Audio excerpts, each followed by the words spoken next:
Assalamualaikum warahmatullahi wabarakatuh. Shalom, Om Swastiastu, Namo Buddhaya, dan salam kebajikan. Perkenalkan, nama saya Asma Atika Alia Putri dengan NIM 24102111 Saya adalah salah satu mahasiswi Fakultas Hukum Universitas Lambung Mangkurat. Mana dengan maksud video ini, saya akan memberikan pandangan serta analisis saya mengenai beberapa tugas yang telah diberikan. Kalau begitu, langsung saja. Oke teman-teman, yang pertama kita akan membahas terkait fenomena menjamurnya petugas parkir liar dan POGA di kota-kota besar Kalimantan Selatan seperti di Banjarmasin dan Banjarbaru. Masalah ini bukan sekedar masalah kenakalan jalanan. Ini adalah persoalan sosial hukum yang kompleks. Akar masalah utamanya adalah ketimpangan ekonomi. Banyak keluarga dengan pendidikan rendah memilih pekerjaan informal ini karena dianggap mudah. Tidak butuh modal ataupun keahlian dan memberikan pendapatan harian yang cukup stabil. Ini adalah gejala dari minimnya lapangan kerja formal dan program pemberdayaan ekonomi. Secara hukum, kegiatan ini ilegal dan pemerintah daerah sudah punya perangkat hukum seperti Perda Kota Banjarmasin nomor 15 tahun 2016 tentang penyelenggaraan perparkiran. Regulasi ini mewajibkan juru parkir terdaftar resmi, berseragam dan bekerja di titik yang ditentukan. Sementara itu, keberadaan POGA bertentangan dengan Undang-Undang Nomor 22 Tahun 2009 tentang lalu lintas, di mana pengaturan lalu lintas adalah kewenangan kepolisian. Masalahnya bukan pada regulasi, tapi pada implementasi dan pengawasan. Perda tidak berjalan efektif karena lemahnya pengawasan dari Satpol PP dan Dinas Perhubungan. Sikap primitif masyarakat juga memberikan legitimasi sosial pada kegiatan ilegal ini. Dampak ekonomi daerahnya, parkir liar menyebabkan kerugian signifikan pada pendapatan asli daerah. Uang parkir tidak masuk ke kas daerah, melainkan ke kantong pihak-pihak tertentu. Dampak keamanan publik, masyarakat tidak mendapat jaminan keamanan. Tidak ada standar pelayanan ataupun mekanisme pertanggungjawaban seperti pada parkir yang resmi. Dampak sosialnya dan keselamatannya, POGA sering membahayakan pengguna jalan karena tidak terlatih, bahkan di titik tertentu malah memicu kemacetan baru.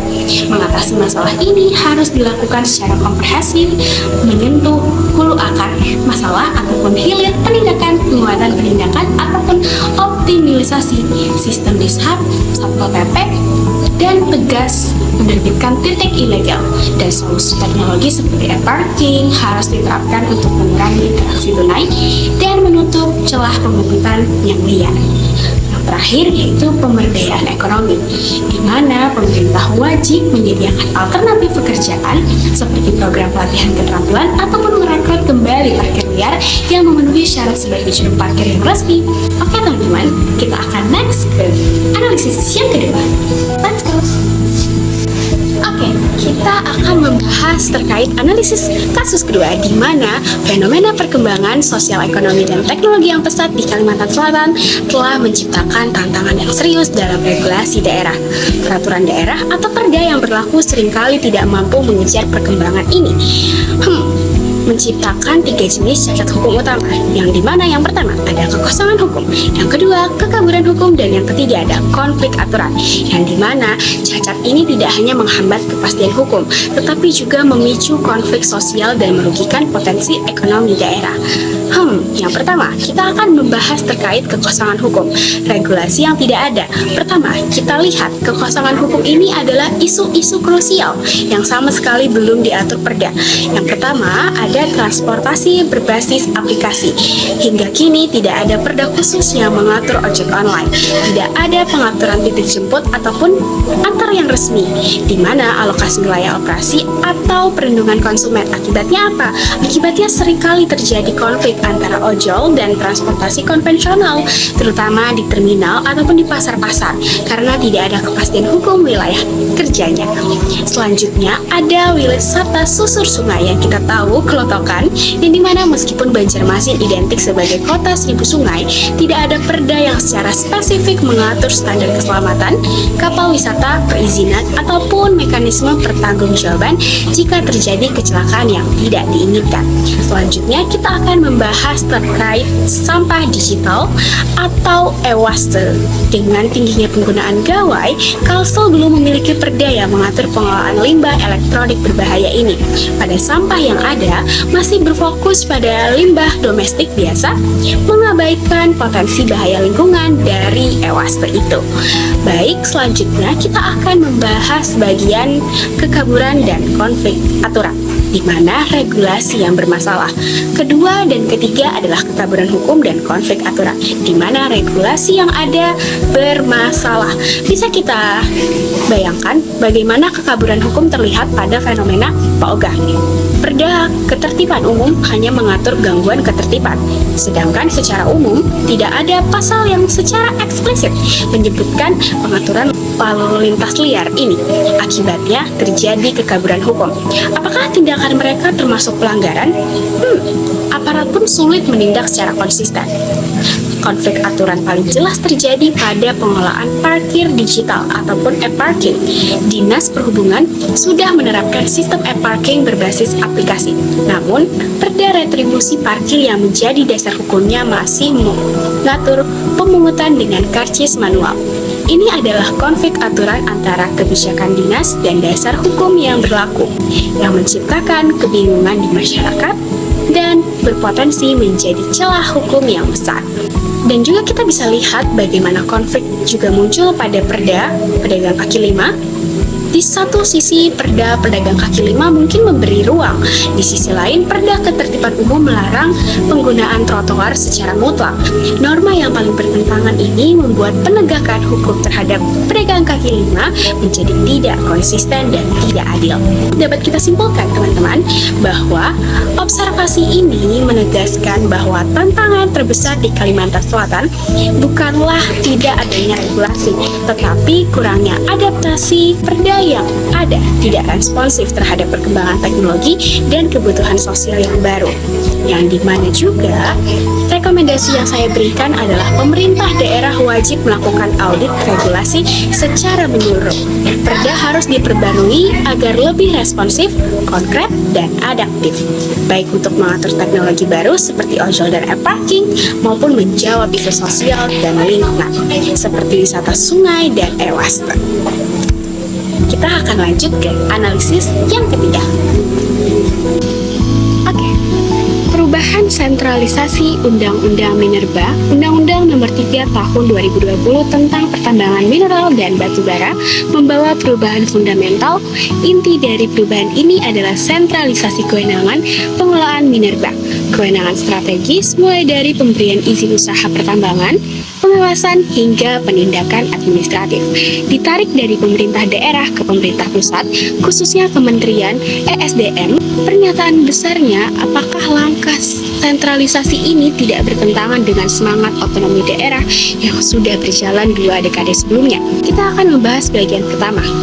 Kontradiksi dengan semangat otonomi daerah. Secara konsep, otonomi daerah adalah manifestasi desentralisasi, memberikan daerah ruang yang seluas-luasnya untuk mengurus wilayahnya.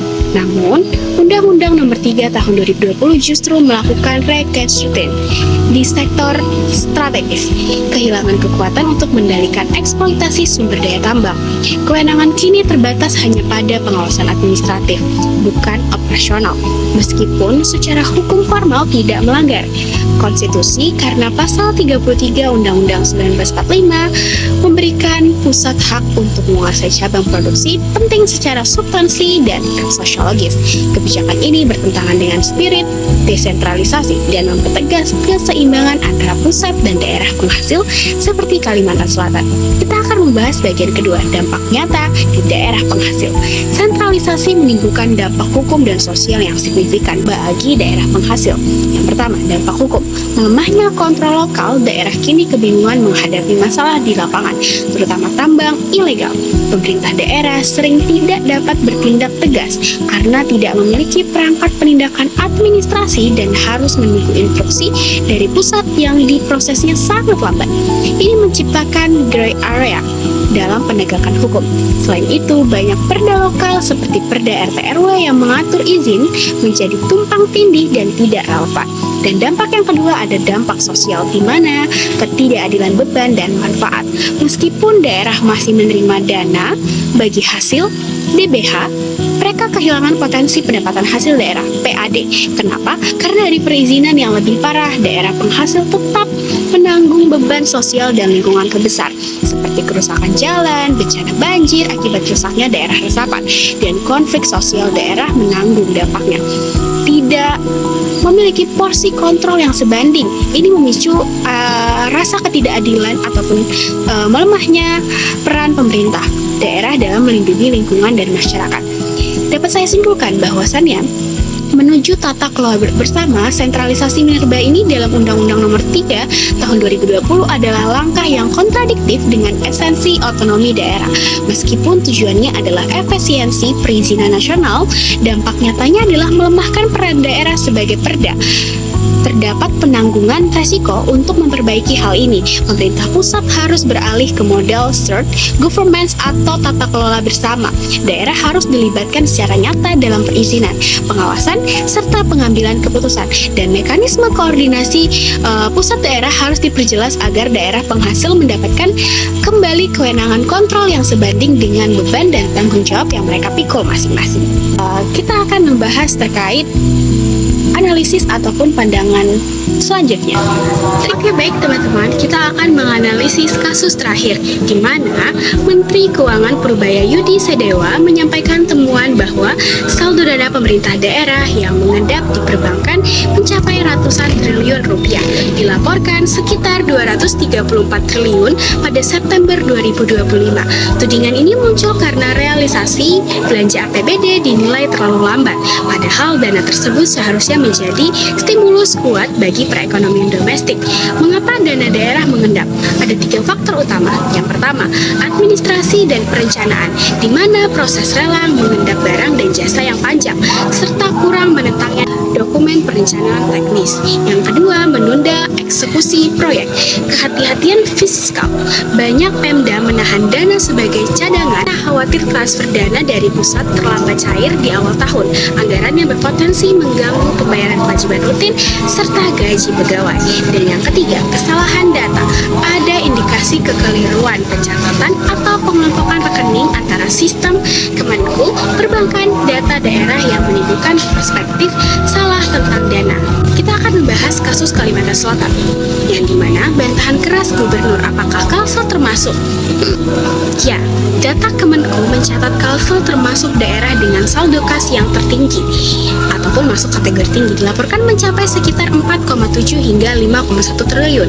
Respon gubernur sangat tegas dan koreksi gubernur Kalsel menolak keras intervensi bahwa dan ia menuding Kemenku prematur dan seperti koboi salah tembak karena langsung mempublikasikan data tanpa verifikasi. Apa bantahan utamanya? Kesalahan input data. Gubernur menuntut klarifikasi data perbankan, menyebabkan adanya human error atau kekeliruan dalam kode golongan nasabah dalam pelaporan dari Bank Kalsel dan Bank Indonesia, yang menyebabkan saldo Pemprov terbaca sebagai dana Pemko Banjarbaru dalam jumlah yang fantastis.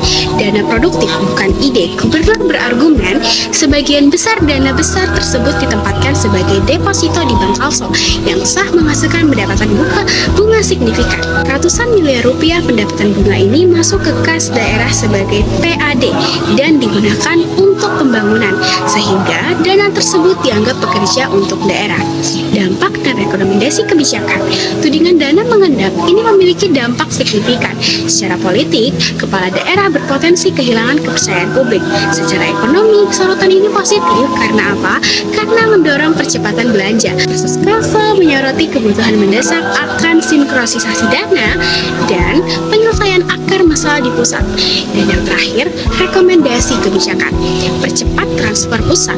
Kemenku harus menepati janji untuk memastikan penyaluran transfer di daerah TKD wajib lebih cepat di awal tahun anggaran, sehingga menghilangkan kekhawatiran daerah.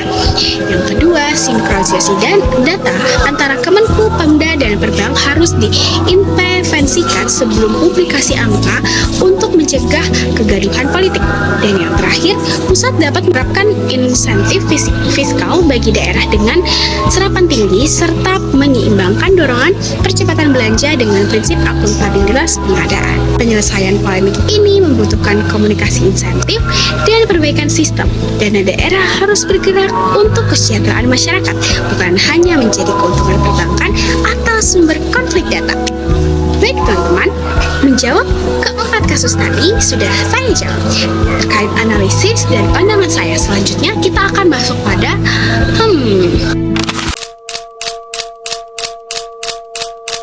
jumlah korban bencana banjir dan longsor yang melanda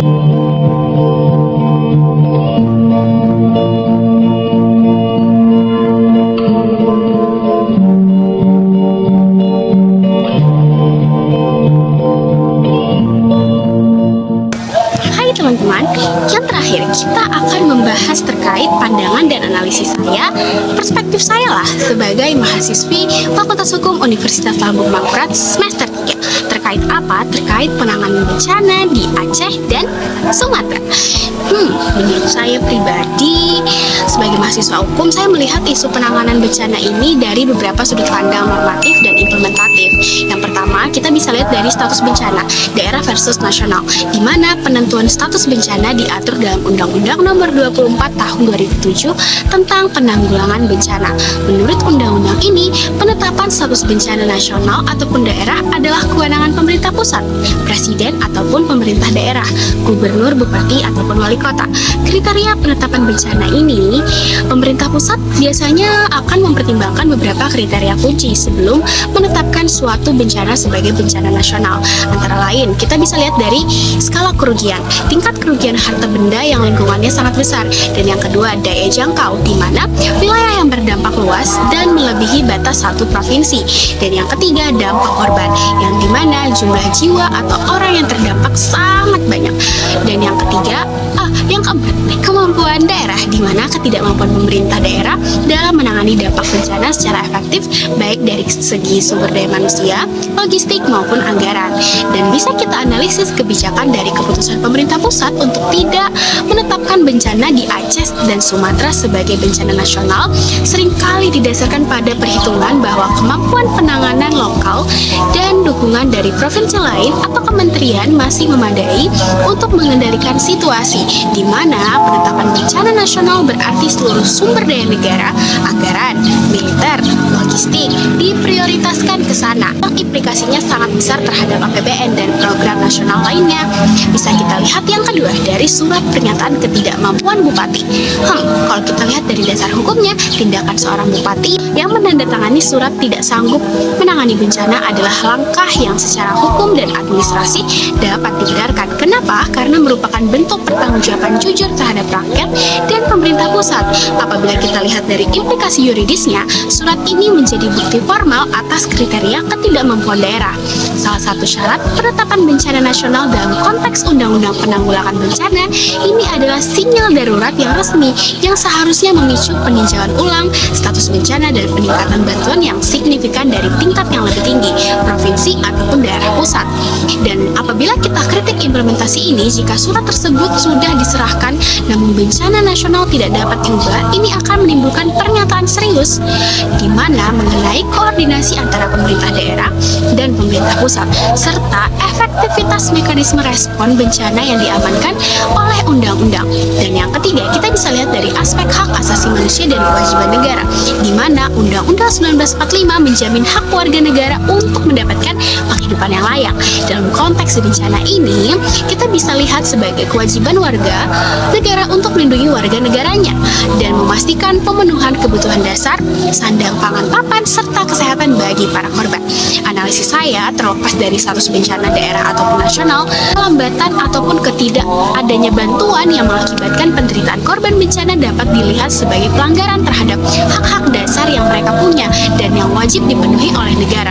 Saya akan memberikan saran berdasarkan analisis yang saya berikan tadi. Yang pertama, saya akan memberikan saran konstruktif di mana saya dapat sampaikan bahwa yang pertama, perluasan definisi dan mekanisme trigger bencana nasional. Yang dimana saran yang saya berikan adalah pemerintah pusat perlu dan sangat perlu untuk memperjelas serta melonggarkan kriteria trigger penetapan bencana nasional, khususnya ketika ada pernyataan resmi ketidakmampuan dari kepala daerah yang didukung oleh data kerugian dan korban.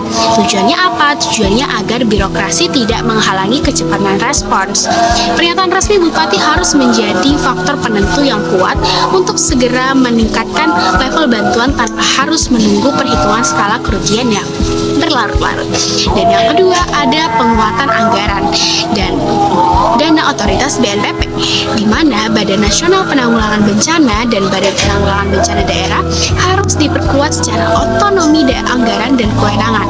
Anggaran bantuan yang tidak terduga di tingkat daerah harus lebih fleksibel dan mudah dicairkan saat darurat. Tujuannya apa? Tujuannya untuk mengurangi ketergantungan pada pusat sehingga daerah memiliki nafas untuk menangani masa tanggap darurat yang dimana biasanya sekitar 7-14 hari pertama secara mandiri dan cepat sebelum bantuan besar dari pusat tiba.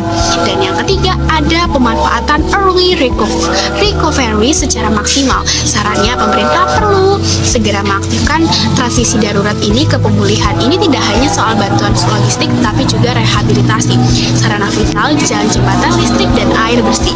Tujuannya apa? Tujuannya untuk mencegah dampak sekunder, misalnya wabah penyakit ataupun masalah ekonomi yang seringkali lebih memastikan dan berkepanjangan daripada bencana awal. Dan ya guys, sebagai penutup, inti dari penanggulangan bencana adalah kecepatan, koordinasi, dan pemenuhan hak dasar korban. Surat pernyataan bupati adalah cerita permintaan bantuan yang harus direspons secara serius, terlepas dari label bencana daerah ataupun bencana nasional. Mungkin analisis dan pandangan perspektif dari saya cukup sekian dan terima kasih. Semoga bermanfaat dan semoga dapat dipahami.